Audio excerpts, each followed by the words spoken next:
Yes breaking news చూస్తున్నాం. తిరుమలలో సిఫారసు లేఖల స్వీకరణ కొద్ది రోజుల్లో ఆగిపోనుంది.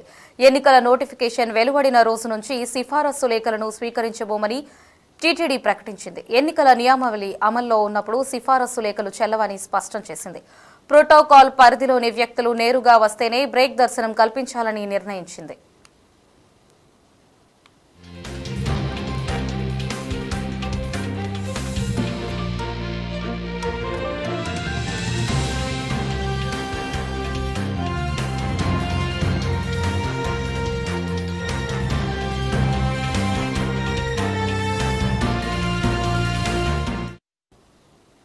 ఇక తిరుమలలో సిఫారసు లేఖల రద్దు గురించి మరింత సమాచారాన్ని కాశీరావు ఫోన్లో అందిస్తారు. కాశీరావు, చెప్పండి.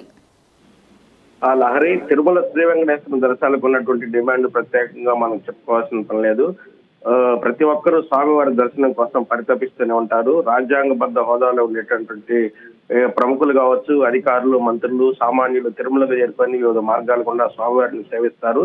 సామాన్య భక్తులకు అనుగుణంగా సర్వదర్శనం, అలాగే ఎస్ఎస్టీ టైమ్ స్లాట్, దివ్య దర్శనం, ప్రత్యేక ప్రవేశ దర్శనాలు అందుబాటులో ఉంటాయి. ఇక తిరుమలలోని లక్కీ డీప్ కౌంటర్ల ద్వారా ఆర్జిత నిత్య సేవలు కూడా అందుబాటులో ఉంటాయి. ఇలా సామాన్యులు శ్రీవారిని సేవిస్తూ కూడా ఉంటారు. ఇక రాజ్యాంగబద్ధ హోదాలో ఉన్నటువంటి వ్యక్తులు, ప్రముఖులు, మంత్రులు, రాజకీయ నాయకులు వారి పరివారంతో విఐపి బ్రేక్, శ్రీవారి ఆర్జిత నిత్య సేవల్లో కూడా పాల్గొంటారు. ఇక వారి అనుచర వర్గానికి, నియోజకవర్గ ప్రజలకు వారు సిఫార్సు లేఖపై తిరుమలలో విఐపి బ్రేక్ దర్శనాలు కూడా పొందుతూ ఉంటారు.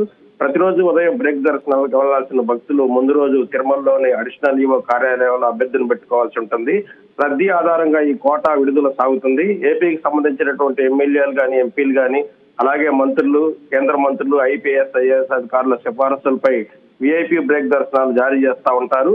అయితే ఎన్నికల నోటిఫికేషన్ వెలువడిన రోజు నుంచి సిఫార్సు లేఖల స్వీకరణ రద్దు చేస్తూ పాలక మండలి నిర్ణయం తీసుకుంది. ప్రోటోకాల్ పరిధిలోని వ్యక్తులు స్వయంగా వస్తేనే బ్రేక్ దర్శనం కల్పించాలని చెప్పి కూడా టీటీడీ ఆదేశాలు జారీ చేసింది. ఈ పాలక మండలి నిర్ణయంతో 14వ తేదీ నుంచి సిఫార్సు లేఖల స్వీకరణ కూడా నిలిపివేయనున్నట్లు టీటీడీ అధికారులు తెలిపారు. లహరి.